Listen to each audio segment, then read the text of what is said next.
6 Organizational Dynamics of MBA program.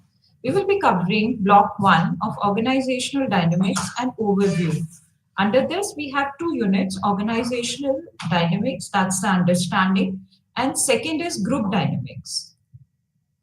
Let's see what is the meaning of organizational dynamics. Dynamics can be referred to as a process by which the resources get leveraged and strengthened continuously, eventually modifying how employees work and function in a nutshell.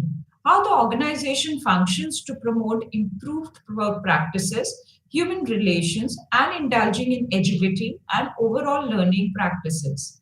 It refers to the organizational design, coordination, and information processing. Basically, organizational dynamics refers to all the processes, interaction, structure, which overall shape the entire organization.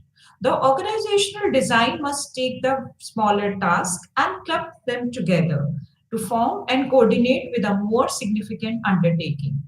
Coordination refers to it is an essential element that seeks to remove uncertainty by appropriately exchanging and collating information. Information processing is an important element of an organization when designing and formation of an organization on a whole. There are certain components of organizational design when we are shaping, when we are restructuring, redesigning. There are mainly three components which refers to effectiveness, efficiency, and viability. Effectiveness refers to when the goals get accomplished. When we generally say that we effectively done this work, we effectively reach the goal. Efficiency is when the goals are met with effective utilization of resources. When the resources are used in an optimal utilization, that is called efficiency. And viability is the existence for a relatively long period. Let's see what is the information processing view of organizational diagnosis. The information revolution is responsible for all the development regarding the telephone, fax, and internet. The new phase of automation evident from 1990s is affecting how organizations operate.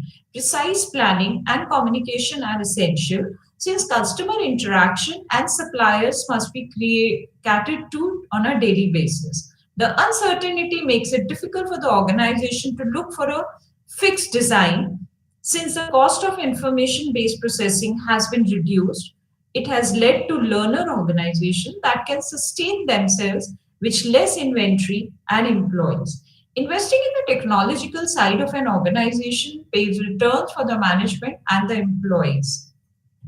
The new information processing view of organizational diagnosis is all about where the organization have a view to develop the organizational models. The virtual design model, that is also called a VDT, where individuals have separate entities, they analyze, they communicate, they make decisions. It is also reported in Ginn and Levitt in 1996. Each individual differs in their own skills and information channels. The decentralized structure was adopted as a primary information processing model. There needs to be a congruence between the information processing capacity and demand. The factors which affect the organizational dynamics on the whole is majorly inside the organization, managerial boundary of the organization, and outside the organization. When we say inside the organization, it is self-explanatory about the employees, which form the inside boundary of the organization, and anything falls within an organization that is all about the inside, maybe the structure, the size, the employee skills and abilities. Whereas the managerial boundary of an organization marks the distinction between the inside and what is outside the organization. In line with the information processing view, limits can be drawn and it can be demarked according to the organizational context, its purpose and need. Whereas the outside the organization refers when the secondary data is used to collect the data is used to for relaunching or redesigning or launching of any product or any services. In this case, the managerial boundaries goes beyond the legal limits. So basically, three factors: inside, managerial boundary, and outside the organizational affect the entire organizational dynamics, which refers to the shaping of entire organization. First, let's see contingency diagnosis. Organizational diagnosis is a concept that primarily helps achieve goals by devising structures. When we say structures, structures refers to the size, the hierarchical position, that refers to the strategy, the organization strategy, its environment, its size, the technology adapted by an organization, management style, and the organizational climate on the whole. All these matters, all these refers by the goals mission, what is the purpose and the goal of an organization. There are certain boundaries which are directly related with the size, environment, technology of an organization. So overall, the structure refers to the size, where the size of an organization depends on the organizational hierarchy. There we find how what is the structure, what is the size, what is the technology. All these questions arises. Then it comes to a diagnostic. Multi-contingency diagnosis. The influence factors are described in a image given on the left, whereas the design recommendations on the right, which is also mentioned by Burton and Obel in 2004. An appropriate organizational design can be developed by creating a fit between these two. The two are the strategic factors and the structural configurations. It is all about the influence factors and the design recommendations. This needs to be regularly aligned whenever there is any change in the organization occurs.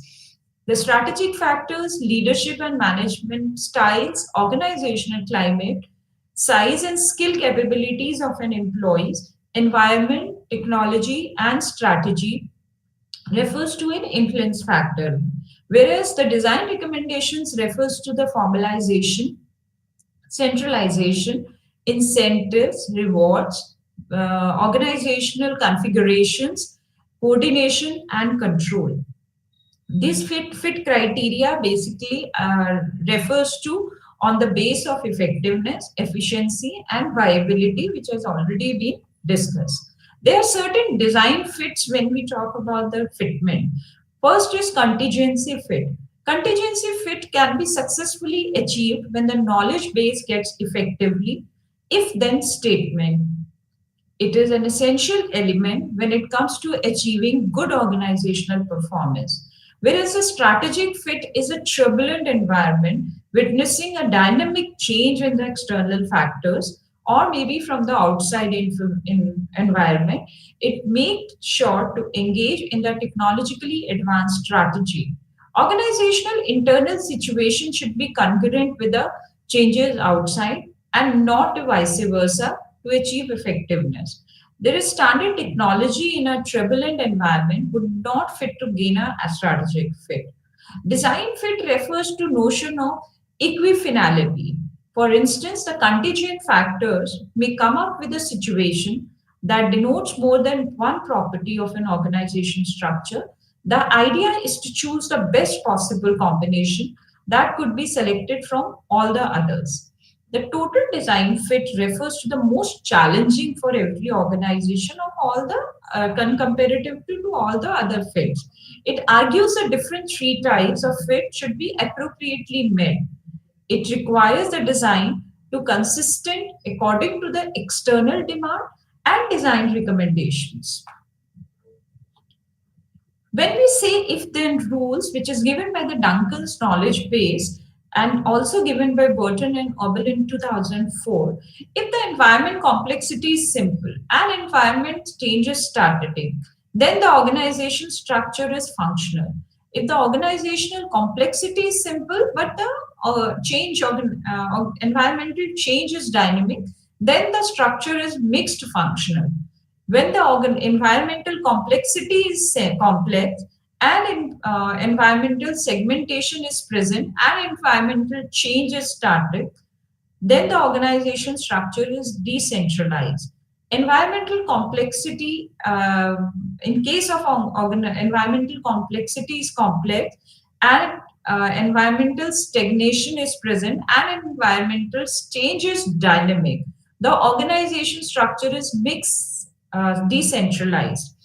When in case in this complex environment, and this when the segmentation is absent, whereas the environmental change is static, the organizational structure is functional. And when finally, when the organizational complexity is complex and environmental segmentation is absent, and environmental change is also dynamic, there it is mixed functional. So if and then rules are given by Burton and Obel, whereas they are talking about the environmental complexity, they are talking about the dynamics, they are talking about the environmental change within an organization. Let's see what are the organizational diagnostic models. When we are coming up to the designing and redesigning of an organization, we are talking about the fitment of an organizational design. Diagnosis is very important. There are certain models given by scholars. The first and foremost is McKinsey's 7S framework of organizational diagnosis. It is structured with 7 elements.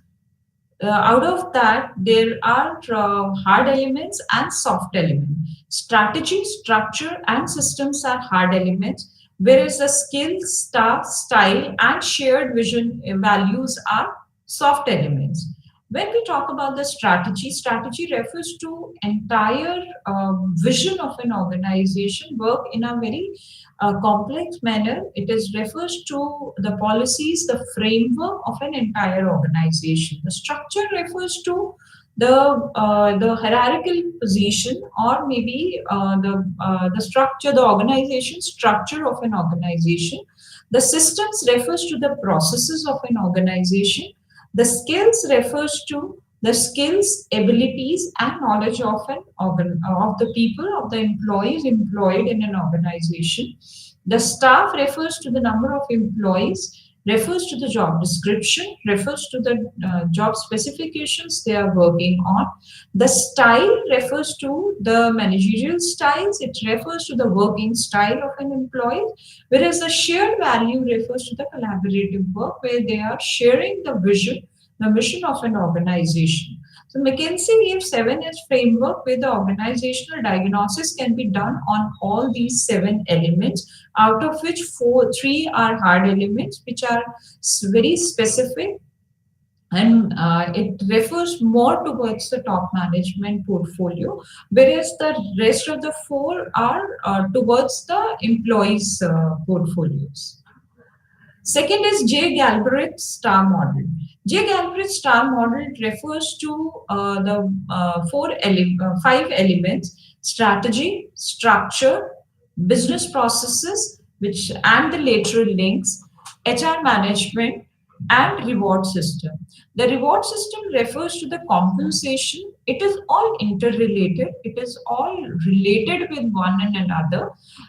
Let's see, reward system refers to the compensations and the rewards given to the employees. The HR management refers to the sourcing of an or maybe or whatever be the HR functions related to, which is very important within an organization. It is all about people management as well. The strategy refers to the policies and the overall rules and regulations of an organization, whereas the structure refers to the hierarchical position, the organizational roles of our employees, whereas the business processes and lateral thinking refers to the overall integrated role of employees, All these five elements are mentioned in STAR method, where we can see the strategy is linked directly with HR management and structure, whereas the structure is directly linked with business processes further. Business processes is interlinked with structure and reward system, whereas the reward system is linked with HR management and business processes. Let's decode this STAR method. When we say strategy, strategy is formulated, the rules, the vision of an organization, is formulated with a collaboration with HR management processes and the structure of an organization. And when we see the reward system, it is directed by the HR management. It is strategized by the HR management primarily, and linked with the business processes and the lateral links of an organization. Further, Weisbot six-box model refers to majorly six elements, where it is referred to as again a purpose, which is a mission or a vision of an organization, the purpose, the goal of an organization. Structure again refers to the structure of an organization, all about the people, the hierarchical positions, the roles of an employees. Here, the one element that is leadership and relationships are very important, which also relates with helpful mechanism. The rewards is again linked with the structure. The leadership plays a very important role in this model to diagnose about the redesigning or designing the organization. The leaders plays a very important role overall, and they are a central of all the elements. All the things, all the elements revolves around the top management and the leaders of an organization. The relationship and helpful mechanism refers to a collaborative approach of an organization, which definitely helps to find out the issues, or maybe to help in organizational diagnostics. Transformation model, when we say transformation, it is all about the redesigning primarily, which refers to the environment. Environment can be outside or inside the organization, how it affects the strategy, how it affects the rules and regulations or policies. Culture refers again to directly related with the strategical option. The strategies further relates with the leadership, the core processes. Then the core processes is directly relates to the structure, and further to the system. The system again it's a loop. Actually, the all these the six elements, the major six elements of an transformation models are in a loop, which is directly influenced by the environment, and further refers to the results or the output of an organization. Here again, the leadership plays a very important role, which is directly or indirectly related with strategy, culture, core processes, systems, and of course the structure of an organization. The concurrence model. The concurrence model again refers to the transformation process, where the inputs refers to the environmental resources and the output refers to the organizational's group goals, group goals, or the individual goals. When the environmental resources or the history of an organization serves as an the inputs of an during the transformation process, it refers to through the strategical transformation, which refers to the task, informal organization or formal organizational, and within informal or formal organizational arrangements, which also refers or maybe interrelated with the individuals or the people of an organization, whether it is in a form of group or an individual, they play a very important role in the transformation process. It refers to the informal, when it is on an informal organization, individuals plays a very important role, and even in the formal organizational arrangements, individuals plays a very important role, which has to be strategically transformed and strategically move towards the output, which leads to the group and individual goals primarily, and further refers to the organization goals. Brook-Litwin Organizational Change Framework. It refers to the it directly refers to the external factors, strategic factors, operating factors, individual factors, and outputs. When we say external factors create the need for change. That is the environment, that is the maybe for example the technological changes, the rapid change in the technology is one of the major external factor which influence, which drive the organization for the change. Further, when the transformational factors are relates with the strategy or the mission of an organization, which directly relates or influence the leaders and the organizational climate. They are also often where the objectives are changed and first captured. The operating factors is all about the structure, the hierarchy, the roles, the employees of an organization. It's all about the systems, how the execution of the management practices. These transactional factors may be fairly easy to change, and that depends on the feedback, on the regular monitoring of all these transactional factors. Whereas the individual factors are affected by many things. It includes the individual performances, the individual's motivation towards the work, how motivated they are work, the rewards and reward system actually influence on the individual factors, and the workplace culture. These all factors finally relates with the comes to the outcome. The ultimate outcome of any change in the impact is on performance. If the change has organizational change has been done on all these, keeping all these factors in a synchronized manner, then definitely the impact on the performance can be on a positive way. Holic enterprise model. Holic enterprise model refers to the dynamic virtual clusters. Here, EC refers to the extension control, when we CE refers to the control execution, and E refers to the execution.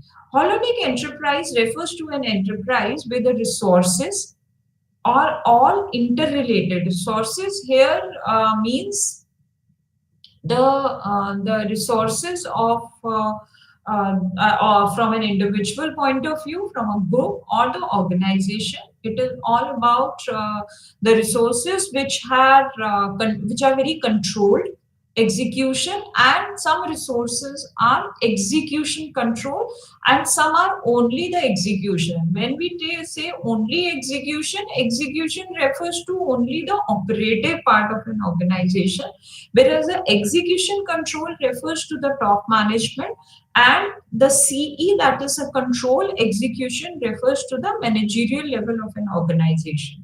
So holonic or enterprise is majorly model depends on the hierarchical position or the roles of an employees within an organization. Flexible organization model. Flexible organization model protect the core and disrupt at the edge. Unleash the network teams, adopt a collaborative system mindset, create the conditions for a flexible organization. Protection and disrupting at the edge really, gives a rise to the incubation model. it disrupt them. It is used of an incubation model and separate them from the core organization. The incubators are there in in some organizations where they are working on the new technologies, new things, and the whatever be the changes happening within an organizations, influenced by the external or the internal factors. The collaborative system mindset is very important within an employees of an organization, where the understanding is very important. The lines of authority has to be very well defined. They have to work in a very connected points. They have to work in a very close connection, where the it actually moves towards the social dynamics of an organization. Creating a conditions for flexible organization developed a purpose, the common purpose of the employees and an organization, and it holds the team together. They work in a very collaborative manner through the shared vision, through the shared culture of an organization. It requires the new leaders who are not commanders. It is more towards a participative roles or participative model of leadership, whereas the directors or stimulators or the collaborators, that they work in a team, they work in a very collaborative manner, where all of them are stakeholders of an organization. Again, McKinsey gave another model, that is helix model. Helix model, if we see the diagram, it is influenced by the DNA, where there are two lines parallel, but they are interrelated. The blue line in the picture, in the image, refers to the capabilities management, how the work has to be gets done, and the black, the line is value creation management. What work gets done? It is important not only how the work is gets done, but what work gets done. There is no more dotted lines. The helix provides very clear, the equal and parallel lines of accountability. Although the clear lines of accountability are there, but still these are not parallels. They are finally interrelated with each others. The capability manager oversees the employee's long-term path, career growth, the power to hire and fire the employees, and drives performance evaluations with input from value creation managers. The value creation manager further sets the priorities, provides day-to-day oversight, and ensure that the employees meet business objectives. So overall, the capability manager and the value creation manager, although they have different line of function, different authorities, but finally they also interrelate on the basis of the vision and the objectives of an organization, where it is equally important about how the work gets done and what work, what volume of work gets done. After diagnosis, organizational dynamics refers to the learning processes. It learning is for the organizational dynamic. Organizational learning is very important for a shaping of the organization on a whole. Building a learning organization. Every organization need to keep striving to be distinct and relevant to gain a sustained competitive edge. The need to improve continuously demand and initiate this desire to learn. For survival, it is imperative to be most adaptive towards change. It is often an advantage to stay relevant and thrive when the ability to learn gets better. It is when we are talking about the learning organization, it is a continuous improvement in the way of knowledge base of an organization where it is managed. It consists mainly of four elements, that is knowledge acquisition, information distribution, information interpretation, and organizational memory. Organizational learning. It is since 1990s, nearly 1990s, Chris Agris has been written about organizational learning. It is all about achieving sustained competitive advantage.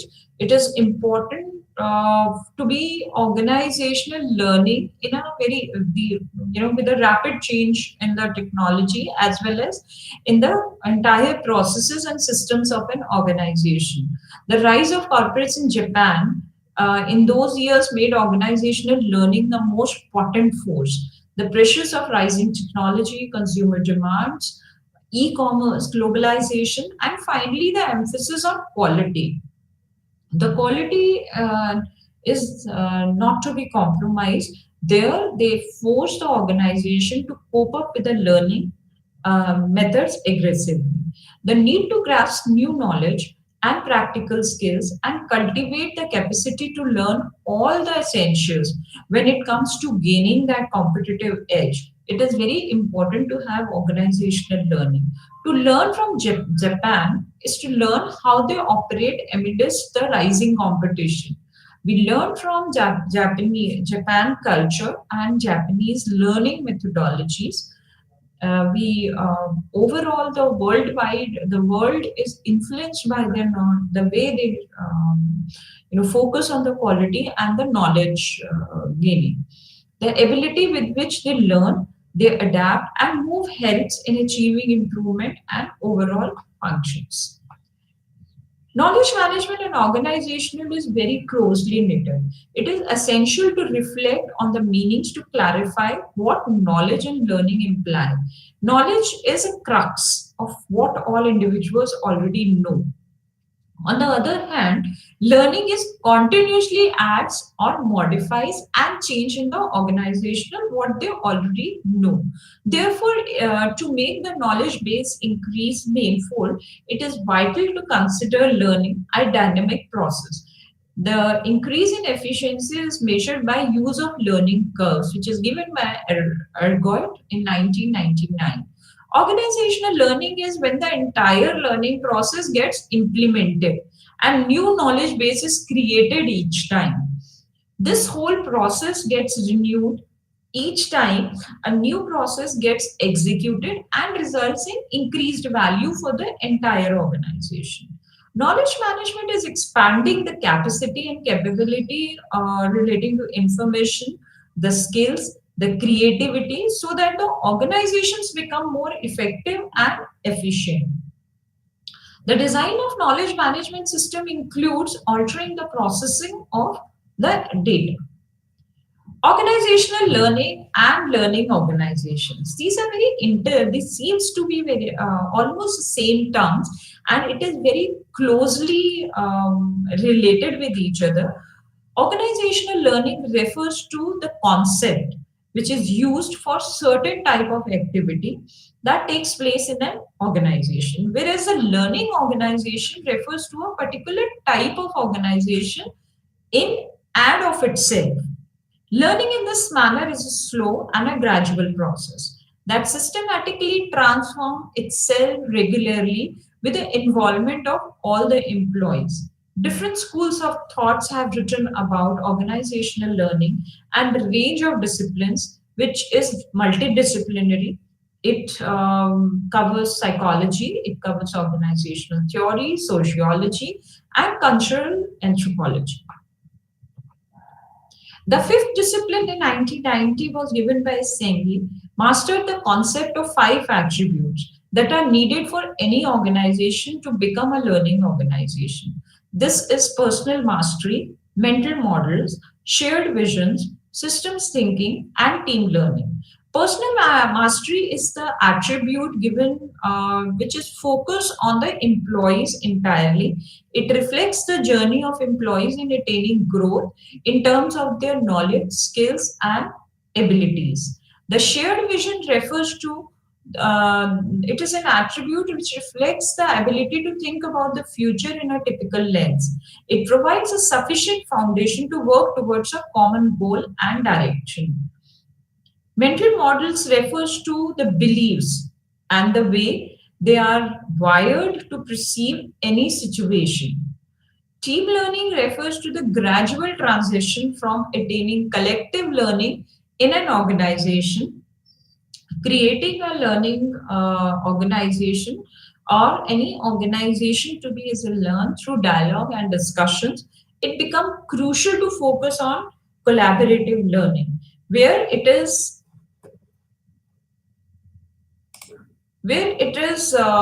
important, very important attribute, because it finally or overall refers to the learning organization. System thinking act as a potent force that all the other qualities. It is the holistic approach which the individual parts come in contact, interrelate, and perform tasks. Now, very important question is what promotes organizational learning? Organizational learning overall is not the responsibility of a top management. It is an overall responsibility on every level of an organization to foster the learning culture within an organization. First factor is structure. The hierarchical setups hinders the learning organizations and several procedures comes in a way. So the structure of an organization has to be open. It should have few controls, less restrictions when it comes to learning and development. This type of structure help in promoting the learning organization if it is a flat organization structure. Information systems is helps in promoting the organization learning, where the knowledge management systems are help to better acquire the share the knowledge. Human resource practices for a better learning culture. To foster the learning culture within an organization, the employees must be appropriately compensated with rewards and timely appraisal procedures. Compensations and appraisals are necessary to help effectively transfer knowledge and skills. Most of the organizations are even rewarding their employees to learn, and if they are learning, if they are getting the certification which is about the training programs which has already been implemented on their learning management systems. So they are practicing this, they are giving certificates, they are giving recognition to the employees. This is mainly executed by the HR or the learning and development departments. Organizational culture. Organizational culture should foster dialogue, voice, and creativity so that the individuals and the organizational values align appropriately. Successful learning takes place when there is a space that promotes experimentation. Leadership can bring in line all the factors that strive to promote organizational learning. The leaders should encourage, it is a very important role in organizational learning. Approaches to organizational learning is by strategy, by structure, by culture, and by the human resources. The strategy is all about the developing and encouraging the practical activity, whereas the structure is all about better flow of ideas within the roles, within the hierarchy. Learning like culture is described by enabling the shared values system. There will be a collective success in promoting organizational learning. Training the employees to cater the participative and supportive learning is all about learning by human resources. Let's understand the group dynamics. Group dynamics refers to the group of people where they shape, where they work in a form that they can be able to shape their entire group systems. The definition and the meaning of the group is used to designate many kind of human aggregations. The group is two or more individuals interacting and interdependent, who have come together to achieve the common or the particular goals. Group is two or more individuals connected by a way and with a social relationship. Wherever the two or more individuals come together, they influence one another, they constitute and influence each other, and they constitute the social group are also defined by Ogburn and Nimkov. The characteristics of group are primarily given are the four features. One is common goal. The group overall drive themselves towards the common objective of an organization or maybe the group objective. The structure refers to the roles and responsibilities of the employees of the of the group members within the group. The role refers to the authority and the designation and the job assigned to them. Interaction refers to how they are interacting formally, informally, how they are whether it is structured in interaction and what is the timeline of the interaction. It actually matters a lot when we talk about the features of the group. The concept of entitativity refers to the degree to which a group is perceived as a single, unified rather entity rather than just a collection of individuals. Groups with higher entitativity appears more cohesive, structured, and meaningful as a whole unit. The common goals, interaction, that is frequent and meaningful communication about the goals, about the shared purpose, their shared traits, beliefs, and backgrounds. Proximity, their physical closeness, that refers to the frequent meetings, maybe weekly or sometimes 3 days, or it depends if there is any modification or changes within the group objectives, they meet for on a very regular basis. Group structure defined roles, norms, and leadership, whereas the perceived unity refers to how outsiders view the group's cohesion. Some of the levels of the groups can be high, moderate to high, moderate, and low. When it is high, it is like a primary group. That the best example is the family. When it is moderate to high, it is the social groups. For example, the office colleagues or the teams. Moderate is associations on they when they meet, when the interaction is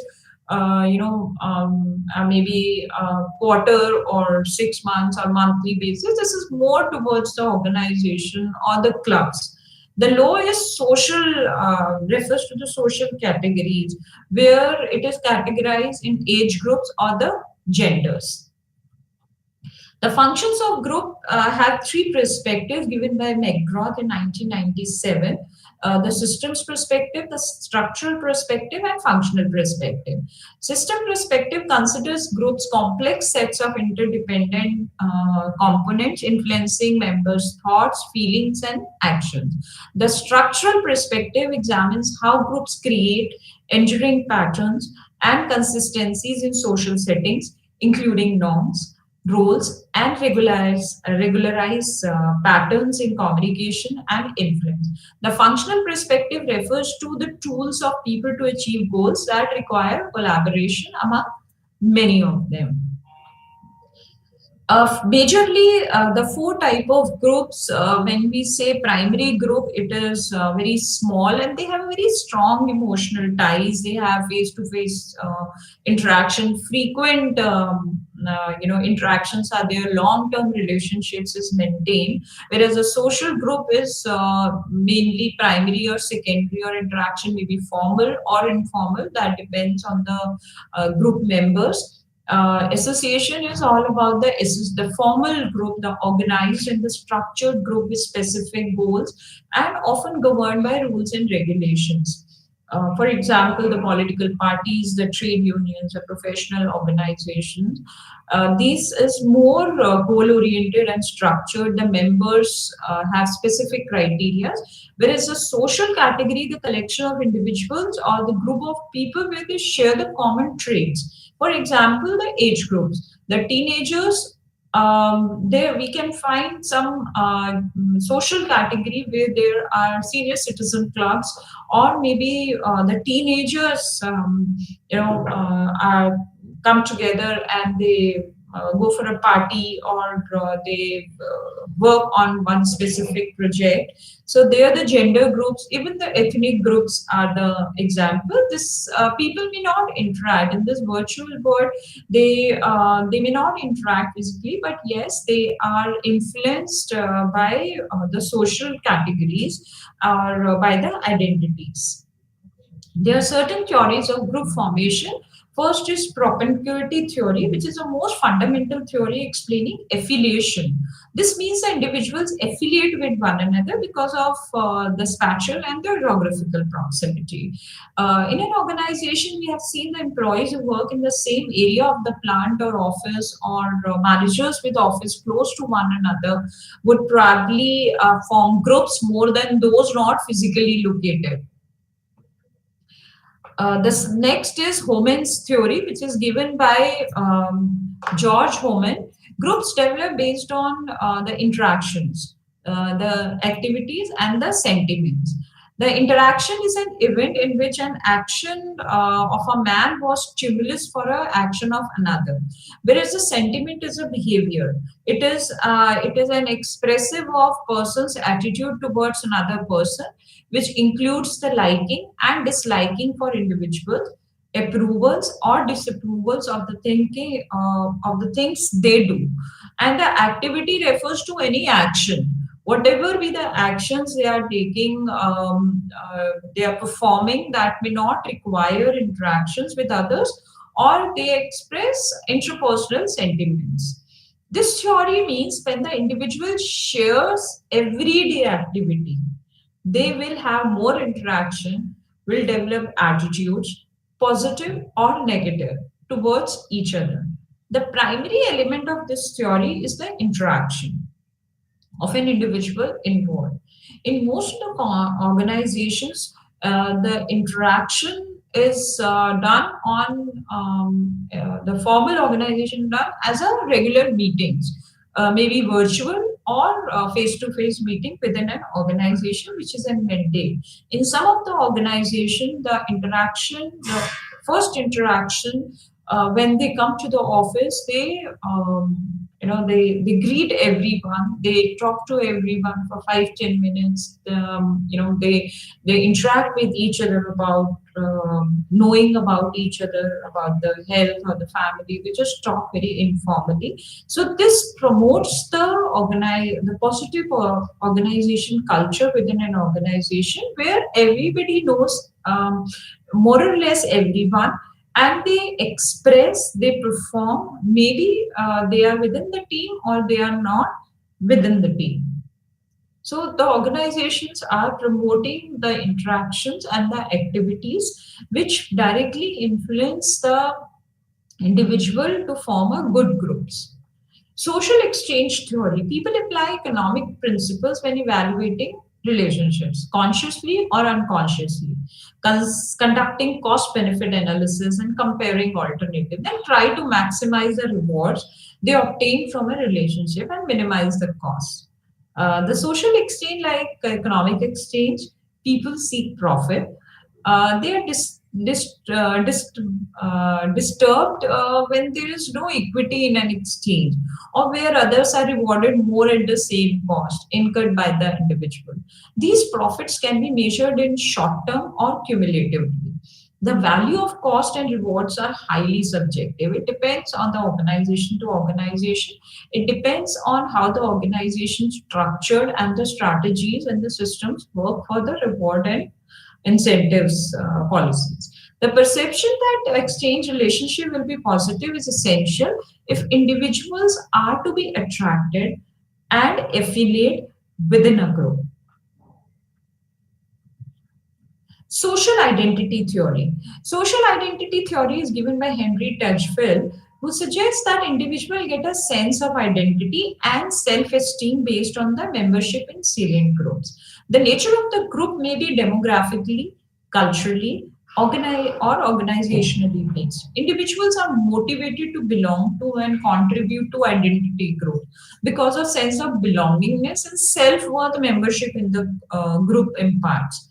Propose that stereotyping, putting people into groups and categories, is based on it's a very normal and cognitive process. We have seen in groups and out groups. The difference between the group is known as the in group. What they call is us, and the similarities of things in the same group, that is out group, that is them. The certain central hypothesis of social identity theory is that group members of an in group will seek to find negative aspects of out group, thus enhancing their self image. There are three mental processes involved in evaluating as us or them. These takes place in particular order: categorization, social identification, and social comparison, where they categorize on the basis, either on the basis of geographical area, maybe the age, maybe the on the skills they have, on the basis of the area, or maybe the cultural background. Social identification is then it comes to the social identification after categorization, where they identify themselves within a group, and the social comparison then finally comes after the categorization and social identification. One of the well-known and the group development process is given by Tuckmans, where the 5 stages are mentioned of group development. First is forming, then is storming, norming, performing, and adjourning. Forming stage happens when the group members get to know each other. It is an initial stage of group formation. It is very high. It has a very high uncertainty whether everyone likes, or maybe whatever the likes and dislikes happens within a group. Then is storming. The group members resist influence. Disagreement happens. Sometimes a conflict also high, and conflicts also happen on the basis of the systems or the processes or the approvals, or they form a group, they categorize themselves, they form the groups in groups. Sometimes norming happens when the group members settle down. It is when they settle down with a common purpose, they agreed on common grounds. High friendship and cohesion happens in this stage. Performing is when the group members work together towards their goal.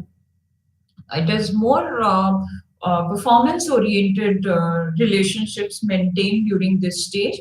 Adjourning is when the group members leave the group, when the task is complete. It happens mostly in the project management, or the project where the groups are formed for some specific projects. So feeling of accomplishment, or sometimes a failure also, it sometimes the grief comes while they're journeying stage, or maybe they have a relief, or maybe they if they are closely impacted with each other, they closely bounded with each other. It is also, they don't want to, but this is one of the stage when the project's complete, they adjourn and they move maybe for the another new groups.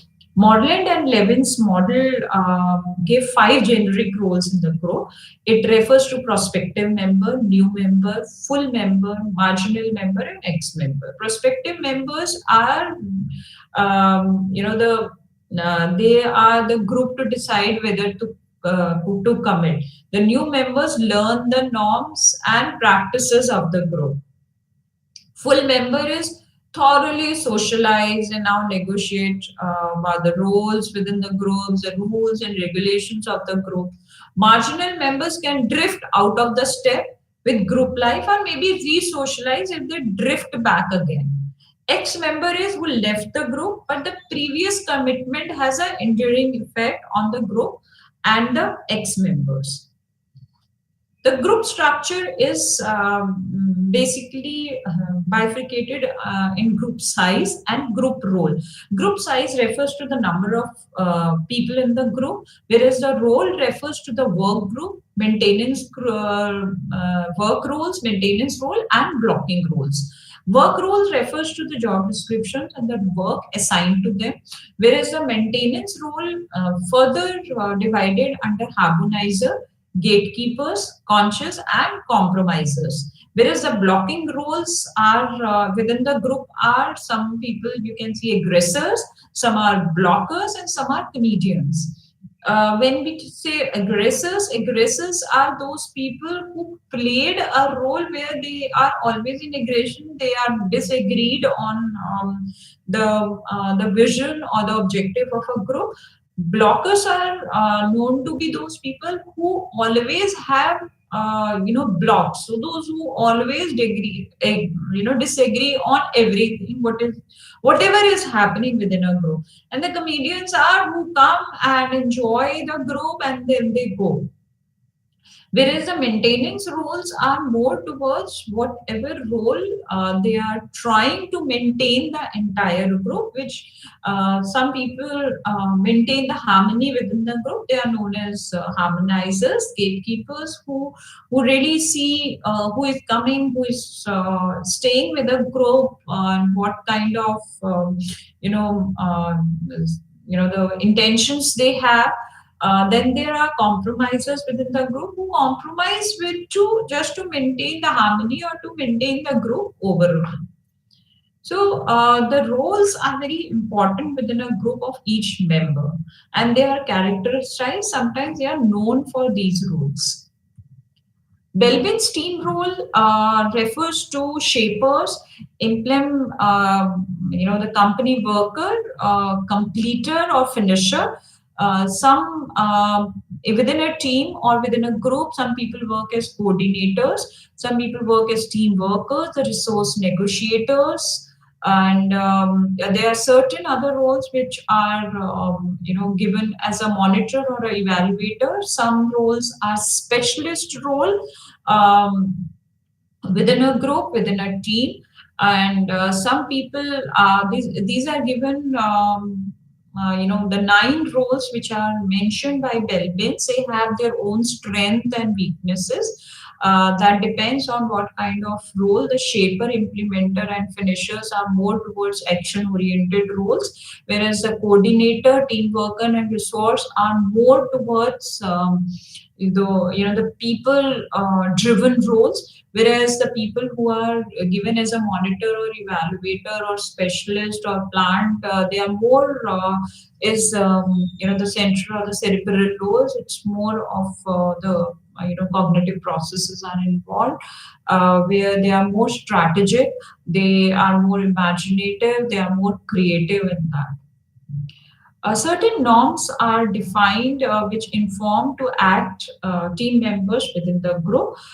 There are certain group norms, the rules, the guidelines are given, which are known as norms. The classification of group norms are further bifurcated under performance norms, reward allocation norms, and equity norms. Performance norms are, for example, when a worker may stop working for production machine 20 minutes before quitting time to washer. So it is determined to be as a performance norms that it which is required for these members, whereas the reward allocation norms shares equally. So rewards are distributed equally to everyone, whereas the equity norm suggests that rewards are distributed according to members' contribution within the group. The 4 aspects of group's identity are interaction norms, procedure-oriented norms, status norms, and achievement norms. Group interaction based on the group interaction is done, then it is TMS, that is transactive memory system, which helps to group perform effectively, where then it moves to the centralization, which affects the coordination and logic of the group. The cohesiveness refers to the bonding group members and the desire to remain part of the group. The members tend to enjoy their group more when they cohesive, and cohesive groups usually outperform ones and lack cohesion. These groups can be, suggest that improve the teamwork among the members, but the performance quality influences cohesion more than cohesion influences performances. So group performance is very important, which is, groups are primarily believed to be more effective than individuals in performing specific tasks. Norman Triplett has, noted that bicyclists were fastest when they competed against racers rather than raced alone against the task. It is studied that it is influenced by the social situation in which they race. The groups have many members who have more resources. It's able to complete the decisions effectively. Social affiliation is term given by F. Alport. It is a drive theory to explain the social facilitation effects, and it is because people are unpredictable, and it is very important for the passive audience instinctively and automatically produces increased arousal and motivation. Social inhibition refers to the tendency for individuals to perform worse on tasks when they are being observed, especially if the task is complex or familiar. It is more happens during public speaking anxiety, test performance, during the sports performance, or the workplace pressures. Whereas the social loafing happens psychologically, where the individual puts in less effort, we're working in a group compared when working alone. It happens because of lack of motivation, or maybe the sucker effect or diffusion of responsibility. The best examples are group projects, workplace teams, and the sports teams, where the players may not push themselves as hard when they feel their effort is insignificant. So overall, we have done on the group formation and group discussions. So group decision making mainly is based on unanimity, truth wins, and two-third majority, where it when it comes to the group making decisions. Group polarization is a process when the attitude help in individual group members become more extreme than before the group become discussing the topic. Group thinking was given by social psychologist by Janice, where the challenges space shuttle disaster, where the space shuttle engineer knew about faulty parts, with the shuttle plenty of time before takeoff. Instead of reporting it, they decided to push ahead and launch anyway to avoid negative press. So it was a example which is known and very well documented, where the group thinking sometimes it's always be easy to discern, but sometimes signs that it is present. The symptoms of this, Janice identified different symptoms on this. Signs of group thinking is illusions of anonymity, unquestioned belief, rationalizing, mind guards, self-censorship, stereotyping, illusions of invulnerability, and direct pressure. So overall, we have learned about the organizational dynamic, organizational diagnostic, group dynamics. Human naturally seeks belongings to group, social facilitation, social inhibition, process losses, group thinking, group polarization, and practical implementation of group dynamics helps in improve decision making and group effectiveness. So overall, we have covered the overview of organizational dynamics and the group dynamics, or organizational dynamics and group dynamics overall. Thank you so much, and I hope this lecture was useful for your MBA program. Thank you so much.